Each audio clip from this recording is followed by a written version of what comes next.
saya juga punya identitas ya, maksudnya punya budaya dari asal bapak. Kalau ini hilang gimana? Maksudnya di keluarga siapa lagi gitu kan?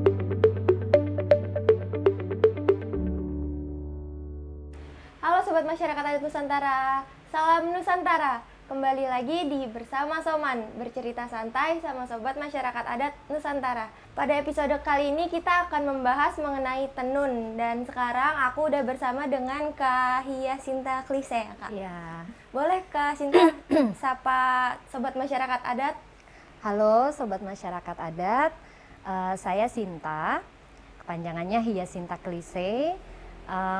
Asalnya dari bapak dari Tanimbar, Kepulauan Tanimbar, Maluku, ibu dari Jawa Tengah. Sekarang saya aktif di kegiatan untuk melestarikan tenun Tanimbar di Jakarta. Berarti kakak founder dari Lamerenan ini? Ya, jadi Lamerenan itu sebenarnya foundation ya, yayasan dan ada social enterprise. Namanya Lamerenan. Saya ambil namanya dari nama Tanimbar saya.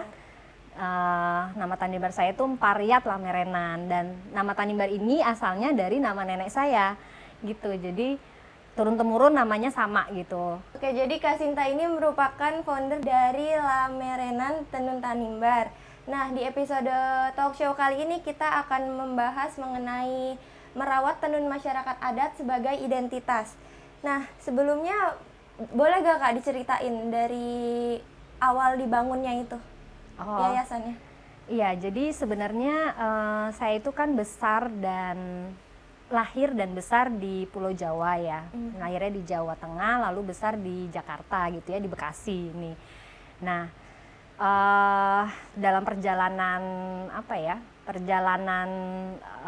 ini setelah kuliah itu saya itu memang senang sama budaya Indonesia gitu, sejarah dan budaya Indonesia, dan banyak gabung di komunitas budaya gitu.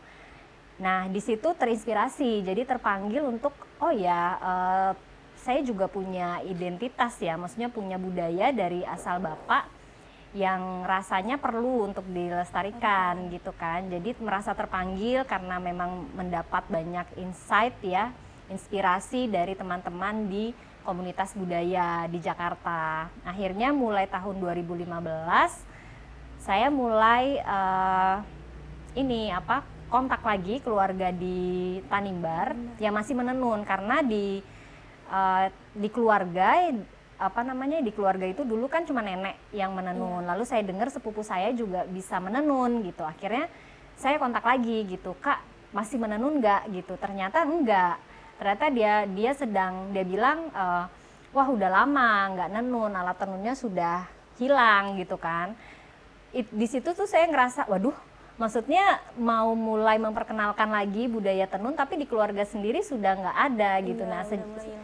Setelah itu baru saya mulai fokus tuh, kayak merasa ada keprihatinan ya, maksudnya kekhawatiran gitu.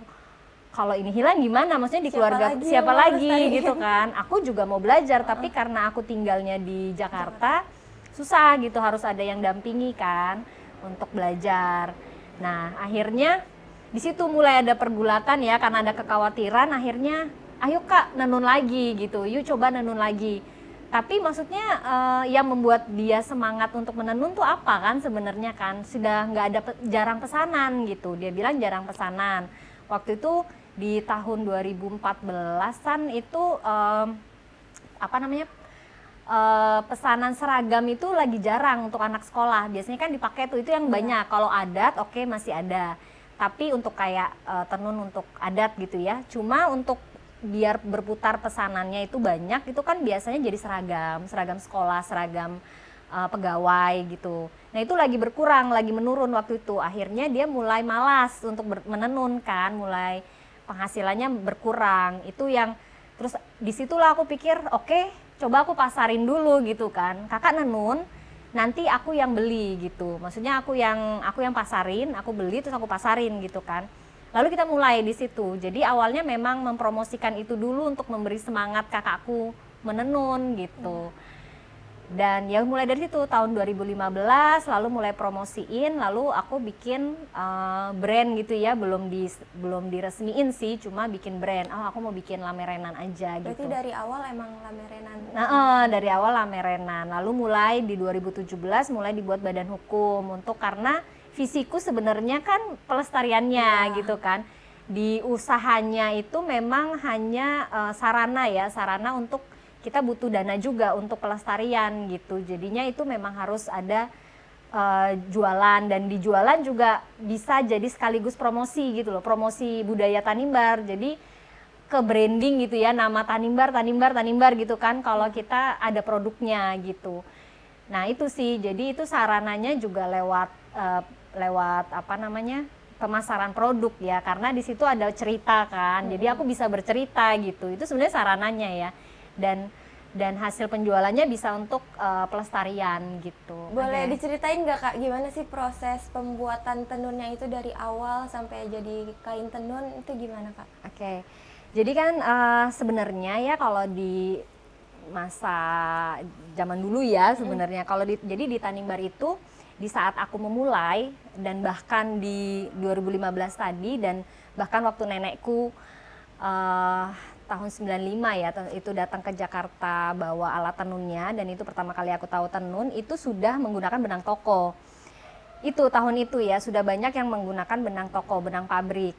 Jadi kan ada proses yang terputuskan sebenarnya. Nah, kalau dulu sebelum benang pabrik itu kan dari kapas. Oh, ini yang dari kapas. Ya, ini nih kapasnya nih.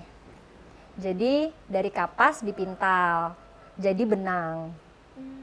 Gitu. Tapi hasilnya sama aja kayak yang benang toko? Enggak, lebih tebal. Ini yang aku pakai ini kapas yang dipintal tangan. Makanya ada istilah benang kapas pintal tangan, handspan juga ya, handspan cotton. Karena kan pintalan tangan kan tidak kayak mesin kan, lebih halus kan. Yang ini mesin.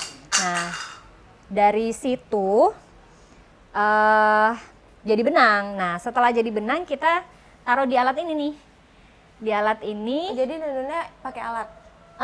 Yang ini untuk bikin bulat-bulatin ini dulu gitu. Setelah dipintal terus dibuat bulat-bulat.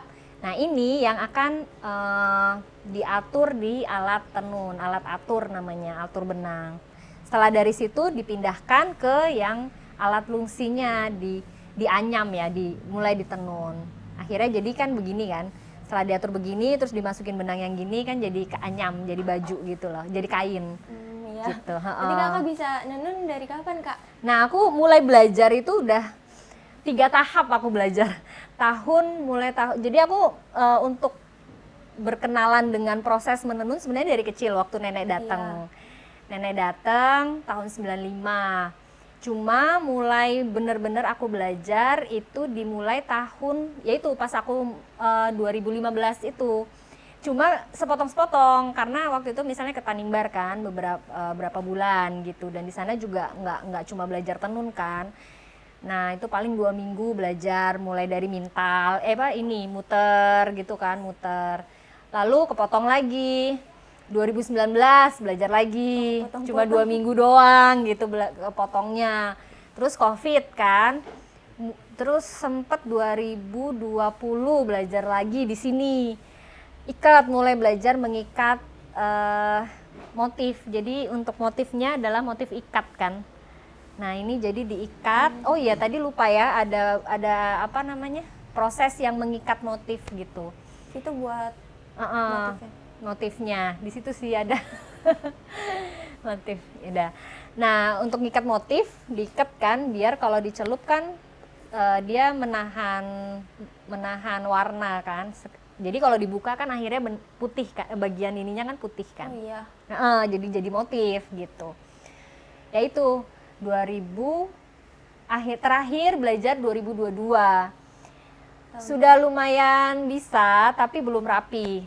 Tahu prinsip-prinsipnya, terus langkahnya gitu, tapi butuh keterampilan kan karena memang terus kalau ada kesalahan gitu karena tidak ada yang mensupervisi ya kakakku di sana, akhirnya aku kayak gimana ya memperbaikinya gitu kan. Nah, itu yang masih belum bisa lancar, tapi prinsip dasarnya udah tahu, udah bisa. Kalau di sini berarti kakak belajar nenun sendiri? Iya, Sebelumnya di sana. jadi apa namanya, secara bertahap itu selalu di sana gitu. Sempet ada kakakku datang ke sini belajar di sini sempet, tapi nggak lama ya, cuma 2 minggu gitu. Terus aku lupa lagi. Biasanya aku video dan coba sendiri. Cuma memang ada banyak rahasia-rahasia ini kan yang kalau ada kesalahan-kesalahan gitu, ada trik-trik khusus gitu yang ini kayak gini. Nah itu yang aku Susah masih ya? cuma memang ya nggak apa-apalah, perlahan-lahan ya. Pelan-pelan. Karena di sini kan kerjaanku mempromosikan tenun yang di sana kan, jadi banyak banget. Terus ada kerjaan administrasi juga karena apa ya, maksudnya ngurus yang yayasannya ya kan, yang badan hukumnya gitu. Jadi memang terpecah konsentrasinya. Terus menenunku itu hanya sebagai ini aja ya, maksudnya ya aku ingin maksudnya biar aku tahu gitu ininya. Kalau yang membedakan tenun Tanimbar dengan tenun-tenun yang lain tuh apa Kak? Keunikannya? Unikannya apa ya? Kalau ikat itu sama. Jadi kalau dibilang tenun ikat sama tekniknya. Jadi motifnya itu dihasilkan dari ikat. Nah, paling pembedanya adalah polanya sama motifnya sendiri. Jadi misalnya kayak gini ya, ada sarung, disebutnya juga tais kayak di mana? Kupang ya. Kupang juga nyebutnya tais. Timor. Nah, kalau di sini aku belum nemu selain Tanimbar yang di tengah-tengahnya itu ada garis-garis hitam putih ini, garis-garis putih. Jadi ada ini, tapi juga ada di Tanimbar juga yang nggak ada ininya juga gitu. Kayak ini ada sebutnya, aku boleh berdiri ya? Boleh. Lihat juga. Iya, nah ini tais matan. Jadi ada 2 motif di bagian bawah dan atas, tengah-tengahnya garis. Tapi kalau Kayak untuk gitu sih. tekstur tuh beda ya Kak kayaknya? Nah, iya Karena dari kapas. karena yang ini dari tenun kapas. Benang kapas. Yang ini dari benang tencel. Terus sama pabrik, sama benang tencel namanya, dan itu dari pabrik ya, udah dari pabrik itu, udah beli di ini. Nah, sekarang di Tanimbar itu memang sudah langka ya pohon kapas. Sebenarnya ada pohon kapasnya, tetapi yang memintalnya, keterampilan memintal itu sudah semakin lama semakin tidak dimiliki lagi sama penenun muda gitu. Terakhir itu aku ke sana di Kandar ada nenek tatu namanya. Dia masih bisa mintal dan aku ada pesan 1 hasil karyanya dia, udah beli 1 hasil karyanya dia. Terus tahun ini dia katanya matanya sudah nggak bisa lihat gitu, jadinya aku ya ini sih ya, cuma kakak sepupuku juga sedang belajar mintal gitu. Mintal dari kapas. Mintalnya dari kapas untuk jadi benang, biar kita mandiri, Bisa buat dari mandiri kapas lagi. mandiri benang ya, mandiri sandang. Jadi nggak bergantung kayak waktu COVID kan, kalau nggak ada penerbangan misalnya tenun benangnya itu nggak masuk dari luar Tanimbar, susah nyari benang kan, karena kan begitu. Makanya kalau kita bisa mandiri kapasnya, lalu bisa punya benang, nah itu kan hal-hal kayak gitu jadi ini ya, maksudnya berdaya sendiri gitu, bisa bikin pakaian sendiri tuh kan keren gitu. Kalau fungsi dari kain tenun ini apa Kak? Nah, kalau di Tanimbar memang buat adat ya. Iya. Nah, adat itu kan banyak ya peristiwa-peristiwa kehidupan gitu ya, bermasyarakat itu, misalnya pernikahan. Kalau pernikahan ini jadi balasan dari keluarga mempelai wanita ke mempelai pria, calon mempelai pria. Karena mempelai pria kan memberikan mas kawin gitu kan, memberikan mas kawin, lalu kain tenun untuk balasan itu Jadi ada. ada maknanya juga ya. Cuma untuk kain tenun yang untuk balasan itu sekarang aku belum dapat info harus yang bagaimana gitu. Oh, itu ada beda-bedanya gitu Kak? mungkin ya, tapi sampai sekarang sih nggak ada yang bilang ya. Maksudnya aku belum pernah ada yang kasih tahu kalau ini hanya khusus buat ini. Jadi sekarang seragam semuanya, boleh yang kain, yang penting kain adat gitu, kain sarung ya, yang penting kain sarung gitu. Terus kalau meninggal itu dari pihak keluarga yang laki-laki gitu ya, itu memberikan kain gitu ke yang meninggal gitu. Misalnya meninggal dari pihak keluarga yang perempuan gitu ya. Nah itu memberikan kain gitu untuk kayak tutup peti menyelimuti jenazah yang kayak gitu. Berarti Gitu selalu sih. digunakan untuk acara-acara untuk adat. acara adat, untuk ya baju ini ya, baju adat juga, terus baju tradisional ya, terus sama ya tarian kalau ada acara-acara kayak gitu dipakai. Kalau yang kakak bilang tadi untuk seragam itu apa tenunnya sama atau gimana kak? Sebenarnya tenunnya sama, cuma karena itu akan dipotong, jadi kalau di Tanimbar penenunnya udah tahu kalau misalnya ini buat jas, itu dia akan bikin misalnya 3 lembar, hanya lembaran, gak dijadiin sarung gitu. Itu motif juga? Bermotif juga gitu, jadi lembaran 1 lembar kayak yang di sana itu, kayak di belakang gitu. Nah itu lembaran 1 lembar, bukan sarung gitu, jadi kan gampang ya kalau dijahit. Dan motifnya sudah disesuaikan lebih kecil, jadi kan gak harus motong kan, Iya. jadi kelihatan gitu sih. Yang membuat tenun ini menjadi identitas bagi masyarakat adat berarti itu ya kak, karena digunakan karena dipakai di untuk acara-acara adat. Biasanya kain tenun Tanimbar ini cara mempertahankannya gimana kak? Iya, jadi sebenarnya kan itu peran serta semua pihak ya, jadinya dari masyarakat adat sebenarnya itu sudah sangat mempertahankan ya, karena kan dipakai gitu ya, dipakai untuk kegiatan adat gitu ya selalu. Cuma kalau misalnya apa ya, kayak ini anak-anak di dalam rumah gitu ya, di dalam satu keluarga itu baiknya itu tetap diwajibkan untuk belajar menenun gitu, karena itu kan kayak warisan gitu, identitas. Jadi baiknya itu dalam satu, jadi gini, karena makin langka penenunnya di dalam keluarga ya di Tanimbar, jadi sekarang untuk adat kan semakin mahal ya. Kalau beli kain untuk adat akhirnya jadi keberatan gitu, kadang-kadang makin kayak aduh mahal, beli kain tenun mahal. Nah penenun juga saat menenun ditawar gitu, maksudnya ini buat adat jadi harga kasih murah, padahal dia juga capek kan, dia juga butuh uang juga gitu. Jadi sama-sama apa ya, sekarang tuh penenun dan pembelinya juga berat gitu kan akhirnya. Nah jadi peran banyak pihak ya untuk kayak ini dibudayakan lagi gitu, untuk setiap rumah itu bisa ada yang bisa menenun minimal hanya untuk adat gitu, karena ini jadi kayak buat, menurutku jadi nggak harus jadi penenun ya, maksudnya ini dipandang sebagai satu profesi aja gitu kan kalau sekarang ya, profesi untuk mendapatkan uang gitu kan ya, nggak harus gitu. Jadi menurutku ini sebagai identitas aja, kayak kita bisa memasak gitu loh, walaupun kita cuma bisa masak mie gitu ya yang simple, tapi kan itu ya yang penting bisa gitu kan, maksudnya untuk survival gitu, sebagai bagian dari kehidupan gitu loh. Jadi aku pikir tetap punya kemampuan gitu tiap anak, nggak harus jadi penenun, jadi dia bisa jadi dokter tapi dia bisa menenun gitu loh, maksudku untuk masyarakat adat ya, untuk yang asli Tanimbar gitu, dia jadi guru tapi dia bisa nenun, minimal kan untuk pakaiannya sendiri kan,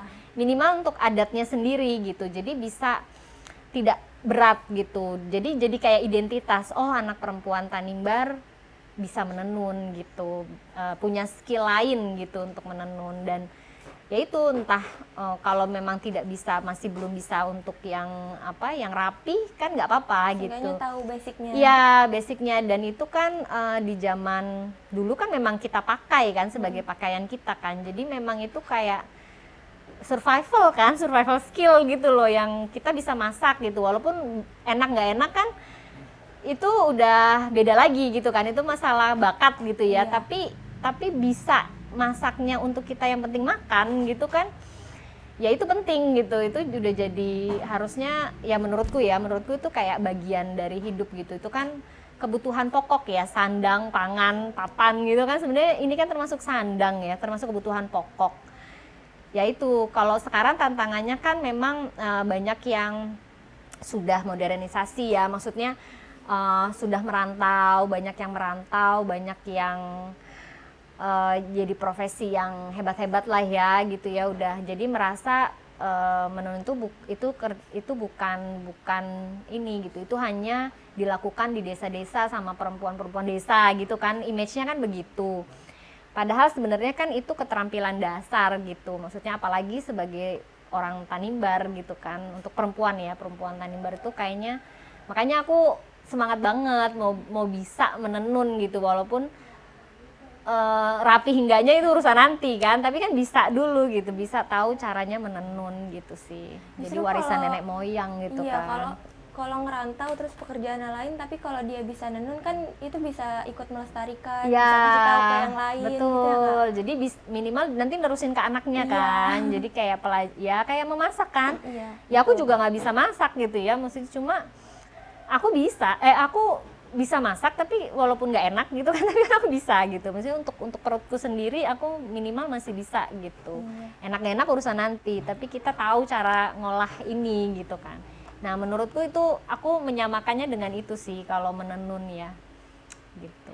Sebenarnya nggak hanya kita nih, tapi sobat masyarakat adat di rumah tuh juga bisa ikut serta dalam melestarikan tenun ini. Caranya yaitu dengan cara berdonasi di Aman, karena di Aman ini kita akan gunakan untuk memperkuat gerakan masyarakat adat. Nah, terkhususnya itu untuk melindungi hutan. Kan kalau dari Kapas ini kan Betul. hasil hutan juga Iya, kan. iya. Jadi semuanya bisa ikut serta. Dan Kapas ini kan kalau di masyarakat itu kan bukan perkebunan sendiri kan. Iya. Jadi ini kan tumpang sari bersamaan dengan menanam yang lain, dan ini di halaman rumah gitu ya. Dulunya kan gitu. Nah, jadi disebutnya kan home ground cotton gitu ya. Jadi memang tanaman halaman gitu yang bisa kita petik sehari-hari dan nggak mengganggu ekosistem gitu loh. Maksudnya yang satu areal gitu kebun kapas sendiri gitu kan. Jadi ini bersamaan dengan tanaman-tanaman lain gitu, jagung atau apa-apa di Jadi kebunnya. emang di rumah tuh bisa Harusnya begitu gitu ya. Maksudnya kalau dengan kita melestarikan lagi, apalagi yang tenun ini, berarti kan pohon kapas ini nggak punah juga Iya, kan. betul. Kalau pohon kapas ini akhirnya dibiarkan lalu menganggap tidak ada gunanya lagi, mungkin akan digantikan dengan tanaman lain gitu kan. Kalau kita merasa sudah nggak berguna lagi pohon kapas memenuhin halaman, saya ganti aja untuk tanaman yang lain. Lama-lama kan ntar nggak ada hilang tanaman lagi kapas kan. lagi. Maksudnya hal-hal kayak gitu kaitannya sampai ke situ gitu loh, ininya gitu sih. Sedangkan Jadi tenun penting ini banget. awal mulanya dari kapas. Iya, dan sama satu lagi pewarna alamnya. Kalau pewarna alamnya dari apa, Kak? Nah, pewarna alamnya banyak sih. Jadi yang bisa batang mangrove, akar mengkudu. Kalau yang di sana ya, di sana itu lebih ke mangrove sama indigo itu. Indigo yang tumbuhnya di panas ya. Ya. Nah, kalau tarum, kalau bahasa Jawa Baratnya tarum, tapi di sana disebutnya tar namanya gitu. Itu ada di hutan juga? Atau- Enggak, itu di sepanjang di sekitar rumah aja. Itu juga ada di sekitar rumah. Cuma kan itu masalahnya masalahnya itu kan gampang kering. Jadi 3 bulan ya kalau nggak salah itu rontok gitu loh. Tanaman itu akan mati kalau tidak diolah. Jadi kalau itu nggak diambil dia akan mati, rontok. Nah gitu, jadi sayang juga kan kalau kita sudah kehilangan pengetahuan mewarnai dengan alam, itu kan juga jadi hilang juga lama-lama kan. Oh ini hanya karena bentuknya kan kayak semak-semak gitu kan. Nah takutnya nanti disangka ini cuma kayak semak-semak lalu padahal pasti setiap tanaman itu kan berguna ya buat ekosistem ya. Terus sama kan limbahnya. Limbah kalau dengan pewarna sintetis itu kan ya mengganggu kan, merusak lingkungan sama si kesehatannya penenun sendiri kan. Iya. Jadi pencelupan dengan itu, nah itu kenapa aku pingin balik lagi ke situ ya, karena untuk masalah keberlanjutannya kan gitu, sustainability-nya. Nah limbahnya, terus udah gitu Kalau kita pakai benang yang, jadi sekarang itu yang banyak beredar itu benangnya disebut cloth ya, itu kan polyester juga ya, polyester ya kan. Nah itu kan ya plastik ya, jadi kalau sekarang nanti tidak terurai juga gitu loh, maksudku itu akhirnya ya jadi limbah lagi gitu, mulai dari pewarnanya atau bahan-bahan si benangnya sendiri gitu sih. Jadi aku ya banyak hal sebenarnya dari melestarikan tenun ini juga jadi melestarikan lingkungan, karena iya. bahan-bahannya alami. Budaya dan lingkungan kan, dan hidup kita jadinya. Semua tuh kayak ya sebenarnya berkaitan ya, ada benang merahnya semua. Ini cuma sarana dari pakaian kita gitu. Oke, terakhir nih Kak, ada gak pesan dari Kak Sinta untuk para soman agar tetap melestarikan tenun Kak? Iya, untuk sobat masyarakat adat Nusantara, ya apa ya? Pertama mungkin kalau memang untuk bisa melestarikan ya kita mengapresiasi dulu ya karya-karyanya penenun, bisa dengan berbagai macam. Mungkin kalau ada yang sekarang kan kalau image-nya tenun tuh mahal atau apa kan, itu sebenarnya karena prosesnya dan ya masih bisa lah untuk apa ya, mengapresiasi dengan cara yang lain. Memang kalau memang tidak bisa membeli atau bagaimana, mungkin mempromosikan kan bisa ya, kalau ada acara pameran-pameran atau gimana itu bisa mempromosikan, atau kayak gini gitu kan kita bisa saling mempromosikan gitu. Itu bentuk apresiasi juga sih buat penenun. Jadi penenun semakin semangat apa namanya, untuk berkarya kan, karena kan ini disebutnya juga karya seni ya, karya seni. Jadi ya itu dengan mengapresiasi dengan berbagai cara yang mungkin kalian bisa semampunya gitu, itu bisa sangat mendukung pelestarian tenun gitu. Oke, tuh. Jadi gitu teman-teman, mungkin sekian ya Kak. Ya, terima kasih banyak Kak Sinta atas waktu dan ceritanya. Terima kasih juga kepada Sobat Masyarakat Adat Nusantara. Kembali lagi di talk show episode selanjutnya. Halo Sobat Masyarakat Adat Nusantara, dukung kami dengan berdonasi dengan cara klik link di bawah. Ayo jadi bagian dalam gerakan masyarakat adat sekarang juga.